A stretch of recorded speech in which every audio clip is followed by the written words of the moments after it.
হাদি ভাইয়ের প্রতিটা ফুটা রক্তের বদলা আমরা এই সিলেটের মাটি থেকে নিব, এটা আপনাদেরকে বলে দিলাম। আর কিছু বলার মতো শক্তি মন মানসিকতা কোনোটা নাই। তবে হাদি ভাইয়ের প্রতি ফুটা রক্তের বদলা আমরা সিলেটের মাটি থেকে এই ছাত্রলীগ, আওয়ামী লীগ, যুবলীগ যত লীগ আছে এদের বংশ আমরা নির্বংশ করে ছাড়বো, এদেরকে বলে দিলাম। ধন্যবাদ। এই মুহূর্তে সিলেটের চুয়াট্টা এলাকা থেকে সর্বশেষ তথ্য আপনাদেরকে আমরা জানিয়ে দেওয়ার চেষ্টা করবো। আমি যদি প্রথমেই আপনাদেরকে জানিয়ে দেওয়ার চেষ্টা করি, সিঙ্গাপুরে জেনারেল হাসপাতালে চিকিৎসাধীন অবস্থায় ইনকিলাব মঞ্চের মুখপাত্র এবং ঢাকা ৮ আসনের সম্ভাব্য পদপ্রার্থী স্বতন্ত্র শরীফ ওসমান হাদি মারা গেছেন। ইন্না লিল্লাহি ওয়া ইন্না ইলাইহি রাজিউন। বৃহস্পতিবার ১৮ ডিসেম্বর রাত ৯:৩০টার দিকে সিঙ্গাপুর জেনারেল হাসপাতালে তার মৃত্যু হয়। মৃত্যুর খবরটি নিশ্চিত করেছেন ঢাকা মেডিকেল কলেজ হাসপাতালের নিউরোসার্জারি বিভাগের চিকিৎসক ও ন্যাশনাল হেলথ অ্যালায়েন্সের সদস্য সচিব ডক্টর মোহাম্মদ আব্দুল আহাদ এবং ইনকিলাব মঞ্চের সংগঠক ফাতিমা তাসনিম। এদিকে রাতে নিজেদের ফেসবুক পেজে এ তথ্য জানিয়েছে ইনকিলাব মঞ্চ। এই পোস্টে বলা হয়, ভারতীয় আধিপত্যবাদীর মোকাবিলায় মহান বিপ্লবী ওসমান হাদিকে আল্লাহ শহীদ হিসেবে কবুল করেছেন। এছাড়া ওসমান হাদির ফেসবুক পেজেও একই তথ্য জানানো হয়েছে। অবস্থান করছি এই মুহূর্তে সিলেটের চুয়াট্টা এলাকা থেকে। সর্বশেষ আপডেট যেটি আপনাদেরকে আমরা জানিয়ে দেওয়ার চেষ্টা করছিলাম, সেই তথ্যটি জানিয়ে দেওয়ার চেষ্টা করেছি। ইতিমধ্যে আমি আরেকটি তথ্য আপনাদেরকে জানিয়ে দেওয়ার চেষ্টা করবো ট্রাস্ট সিলেটের লাইভ থেকে। এর মধ্যে কিন্তু বিভিন্ন নেতৃবৃন্দ ইতিমধ্যেই সিলেটের চুয়াট্টা সহ বিভিন্ন মোড়ে মোড়ে তারা অবস্থান করছেন। ইনকিলাব মঞ্চের মুখপাত্র শরীফ ওসমান হাদি মারা গেছেন। সিঙ্গাপুরে চিকিৎসাধীন অবস্থায় তিনি ইন্তেকাল করেছেন। ইন্না লিল্লাহি ওয়া ইন্না ইলাইহি রাজিউন। সিঙ্গাপুরে ওসমান হাদি চিকিৎসা দেখভালের সাথে যুক্ত থাকা পররাষ্ট্র মন্ত্রণালয়ের একজন কর্মকর্তা আজ বৃহস্পতিবার রাত 10টার দিকে প্রথম এই বিষয়টি গণমাধ্যমকে নিশ্চিত করেছেন। ইনকিলাব মঞ্চের ফেসবুক পেজে ওসমান হাদির মৃত্যু খবরটিও জানানো হয়েছে। গুলিবিদ্ধ শরীফ ওসমান হাদির শারীরিক অবস্থা অত্যন্ত সংকটাপন্ন বলে গতকালেও জানিয়েছিলেন প্রধান উপদেষ্টার প্রেস উইং। এই বার্তার পর থেকেই ওসমান হাদির শারীরিক অবস্থা নিয়ে শঙ্কা বাড়ছিল। অনেকেই সামাজিক যোগাযোগ মাধ্যমে পোস্ট দিয়ে শঙ্কার কথা জানান। ঢাকা ৮ আসনের সম্ভাব্য স্বতন্ত্র পদপ্রার্থী শরীফ ওসমান হাদি নির্বাচন করার জন্য প্রচার চালাচ্ছিলেন। গত শুক্রবার দুপুরে পুরনো পল্টনের বক্স কালভার্ট সড়কে তাকে গুলি করে দুর্বৃত্তরা। মাথায় গুলিবিদ্ধ হাদিকে গুরুতর আহত অবস্থায় ঢাকা মেডিকেল কলেজ হাসপাতালে নেওয়া হয়। পরে সেখান থেকে নেওয়া হয় এবার কেয়ার হাসপাতালে। গত সোমবারে দুপুরে উন্নত চিকিৎসার জন্য ওসমান হাদিকে এয়ার অ্যাম্বুলেন্স করে সিঙ্গাপুরে নেওয়া হয়। তার সঙ্গে তার ভাই ছাড়াও বাংলাদেশের চিকিৎসক এবং নার্সরা গিয়েছিলেন। ওসমান হাদির উপর গুলিবর্ষণকারী হিসাবে ফয়সাল করিম মাসুদ নামে একজনকে চিহ্নিত করেছে আইন শৃঙ্খলা রক্ষাকারী বাহিনী। তার সহযোগী আলমগীর শেখ মোটরসাইকেলের চালক হিসেবে ছিলেন বলে তথ্য পেয়েছে পুলিশ এবং র্যাপিড অ্যাকশন ব্যাটালিয়ন র্যাব। এই দুজন অবৈধভাবে সীমান্ত পাড়ি দিয়ে ভারতে পালিয়ে গেছেন বলে তদন্ত সংশ্লিষ্ট কয়েকটি সূত্র থেকে সে বিষয়টি জানা যায়। ওসমান হাদির উপর হামলার ঘটনায় এখন পর্যন্ত 14 জনকে আটক করা হয়েছে এবং গ্রেপ্তার করেছেন পুলিশ এবং র্যাপিড অ্যাকশন ব্যাটালিয়ন র্যাব। তাদের মধ্যে ফয়সালের বাবা মোহাম্মদ হুমায়ুন কবির, মা মুসাম্মদ হাসি বেগম এবং স্ত্রী শাহেদা পারভিন সানিয়া এবং শ্যালক ওয়াহিদ আহমেদ শিপু রয়েছেন। ফয়সালের বাবা মা ছাড়া বাকিরা হলেন মোহাম্মদ নুরুজ্জামান নুমানি ওরফে উজ্জ্বল, মোহাম্মদ কবির, আব্দুল হান্নান, মোহাম্মদ হিরন, মোহাম্মদ রাজ্জাক, ফয়সালের বান্ধবী মারিয়া আক্তার এবং হালুয়াঘাট সীমান্তে মানব পাচারকারী হিসেবে পরিচিত সিমিরন দিও এবং সঞ্জয় সিসিমো ছিলেন। আমি অবস্থান করছি এই মুহূর্তে সিলেটের চুয়াট্টা এলাকা থেকে। আইন শৃঙ্খলা রক্ষাকারী বাহিনী কঠোর সতর্ক অবস্থানে রয়েছে যাতে কোনো ধরনের অপ্রীতিকর পরিস্থিতি কিংবা নাশকতা না হয়, তার লোকই তারা কিন্তু কঠোর অবস্থান রয়েছে। আমরা যেমনটা বলছিলাম, ইনকিলাব মঞ্চের মুখপাত্র এবং ঢাকা ৮ আসনের সম্ভাব্য স্বতন্ত্র সংসদ সদস্য পদপ্রার্থী শরীফ ওসমান হাদি আর নেই। আজ 18 ডিসেম্বর বৃহস্পতিবার রাত 9:30টার দিকে সিঙ্গাপুরে জেনারেল হাসপাতালে ইন্তেকাল করেন। ইন্না লিল্লাহি ওয়া ইন্না ইলাইহি রাজিউন। আর এর প্রেক্ষিতে আমরা দেখতে পাচ্ছি ইনকিলাব মঞ্চের অসংখ্য নেতৃবৃন্দ এখানে অবস্থান করছেন এবং বিভিন্ন দলের নেতৃবৃন্দ অবস্থান করছেন। আমরা একটু কথা বলার চেষ্টা করব। একটু সাইড দিবেন।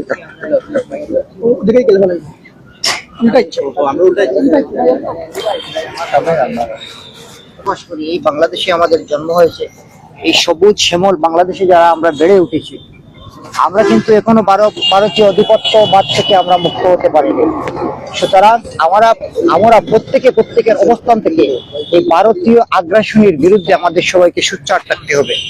যতদিন না আমরা এই ভারতীয় আগ্রাসন থেকে মুক্তি পেয়েছি, বাংলাদেশ একটি স্বাধীন এবং সার্বভৌম রাষ্ট্র। 1971 সালে যুদ্ধ করে যে স্বাধীনতা আমরা পেয়েছি সেটা রক্ষা করা আমাদের সকলের দায়িত্ব। সেই ধারাবাহিকতায় কিন্তু জুলাই 24 অভ্যুত্থানটি হয়েছে। আমরা দীপ্তকণ্ঠে বলতে চাই, আমাদের ওসমান হাদির উপর হামলা করে যেভাবে হত্যা করা হয়েছে, ইনশাআল্লাহ বাংলাদেশের অগ্রযাত্রা থেমে থাকতে পারবে না হাদিকে হত্যা করে। ছিলাম আপনাদের অবস্থান কি? আমাদের অবস্থান, কেন্দ্রীয় কর্মসূচি আছে জুলাই যোদ্ধাদের। আমরা সকল জুলাই যোদ্ধারা আজকে মিছিল সম্পন্ন করে আমরা নেক্সট কর্মসূচি ঘোষণা করব। এখন পর্যন্ত আপনাদের কর্মসূচি কি? আমাদের কর্মসূচি এখন আমরা প্রতিবাদ মিছিল করব, কোনো ভায়োলেন্সে আমরা যাব না। আমরা সরকারকে বলতে চাই, সরকার যদি এই আসামিদেরকে ফিরিয়ে আনতে ব্যর্থ হয় তাহলে জুলাই যোদ্ধারা 24-এর মতো আবার রাজপথে নামবে। ধন্যবাদ আপনাকে। আমাদের সাথে আরো কয়েকজন আছেন ভাই, কথা বলি। ভাইয়ের নামটা এবং পরিচয়টা কি?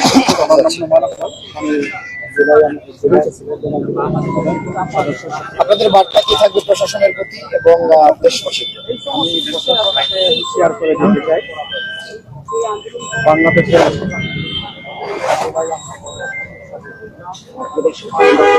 এই মুহূর্তে সিলেট বাংলা জাতীয় দল বিএনপি অঙ্গ সংগঠনের নেতৃত্ব রয়েছেন আসলে, জুলাই যোদ্ধা এবং জুলাই যোদ্ধা সন্তান দেওয়া রয়েছেন আসলে লিখুন রয়েছেন। আমরা কথা বলবো আসলে ওসমান হাদি আর নেই। আমরা গত শুক্রবার আপনারা জানেন যে দুটো গুলিতে সে গুরুতর আহত হয় এবং মাথার মধ্যে গুলিটা বিদ্ধ হয়।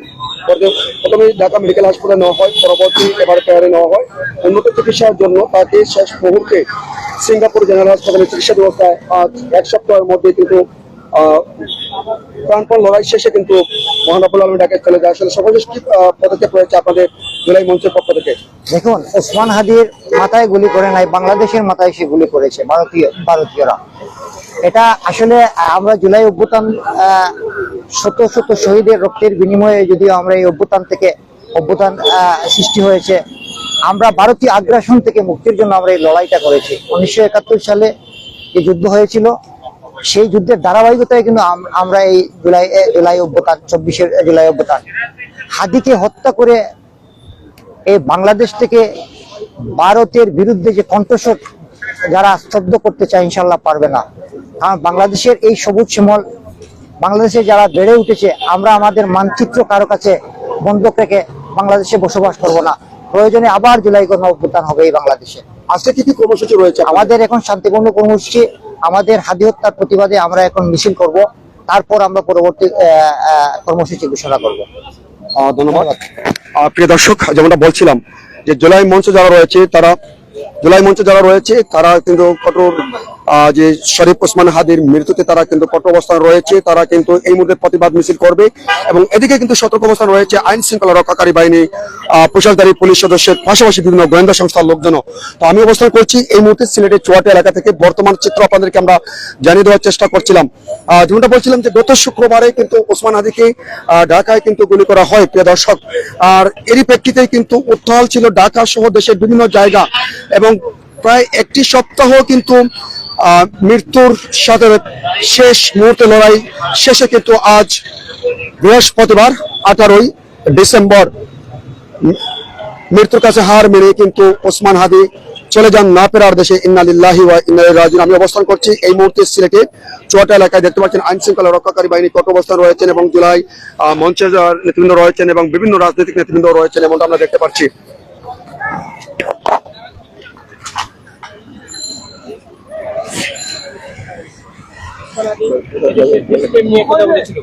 তাই তাকে এই যে শহীদ করা হয়েছে, আমি তার মাগফিরাত কামনা করি। আর ইতিমধ্যে আপনারা দেখেছেন আমরা জুলাই যোদ্ধারা একটি প্রতিবাদ মিছিল করব।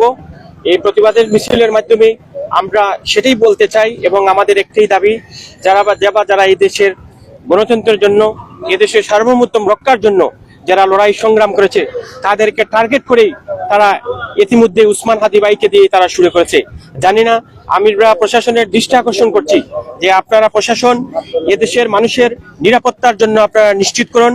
এদেশের জুলাই যোদ্ধার স্পিডকে যারা এই থামাতে দিতে চায় তাদের বিরুদ্ধে আপনারা সোচ্চার হন, এই আশায় আমি করি। ধন্যবাদ। আমরা যাই হোক প্রিয় দর্শক, কথা বলছিলাম জুলাই মঞ্চ অনেক নেতৃবৃন্দ ছিলেন, তাদের সাথে কথা বলছিলাম। আর এই মুহূর্তে অবস্থান করছেন এখানে অসংখ্য নেতৃবৃন্দ, তারা কিন্তু জড়ো হচ্ছেন। সেই সাথে কিন্তু আইন শৃঙ্খলা রক্ষাকারী বাহিনী কঠোর অবস্থানে রয়েছে। সর্বশেষ এই ছিল পরিস্থিতি। আমরা একটু জেনে দেওয়ার চেষ্টা করবো। এখানে জুলাই মঞ্চের আক্তার ভাই রয়েছেন, আক্তার ভাইয়ের সাথে আমরা কথা বলার চেষ্টা করবো।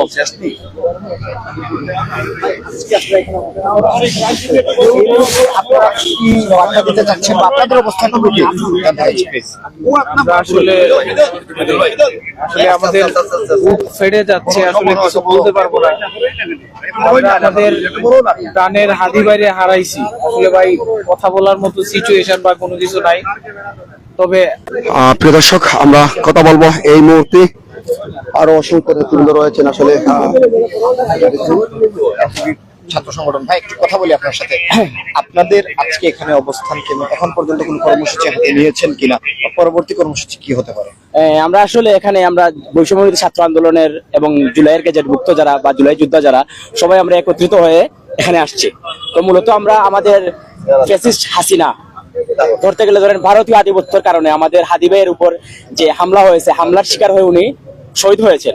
সেই জায়গা থেকে আমরা স্পষ্ট বার্তা দিতে চাই, বাংলাদেশে যদি আর একটা জুলাই আন্দোলনকারীর উপরে বা বাংলাদেশের সাধারণ জনগণের উপরে যদি আর একটা হামলা পড়ে, তাহলে আমরা স্পষ্ট হয়ে বলে দিতে চাই, আমাদের 5 আগস্টের পরে আমাদের অনেক সুযোগ সুবিধা ছিল আওয়ামী লীগের ঘর বাড়ি ভাঙার, কিন্তু আমরা সেই জায়গা থেকে ওদেরকে ক্ষমা করে দিয়েছি। কিন্তু ওরা যদি মনে করে যে এই ক্ষমাটা ওরা পুঁজি ভেবে নিবে, তাহলে এটা ভুল। আসলে আমাদের জায়গা থেকে স্পষ্ট বলে দিতে চাই, বাংলাদেশে যদি আর একটা মানুষের উপর আচর করে, আমরা কি বলবো,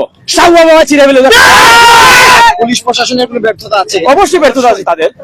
আপনারা যে বর্ডার দিকে দিয়ে আওয়ামী লীগের নেতা কর্মীরা পলায় যায়, তারা বসে বসে এখানে আঙুল চুষে, কিন্তু আমরা দেখতে পাই যে আপনার জুলাই একজন আহত ব্যক্তি বা জুলাইয়ের একজন এই সাপোর্টার এখানে সেখানে মার খায়, কিন্তু তাদের জায়গা থেকে নীরব ভূমিকা পালন করে।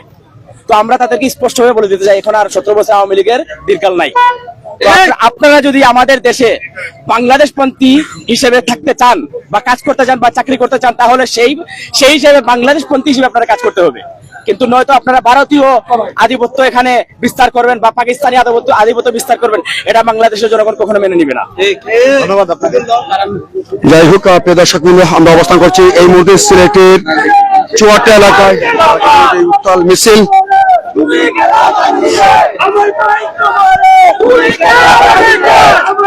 এই মুহূর্তে উত্তাল সিলেট। আল্লাহ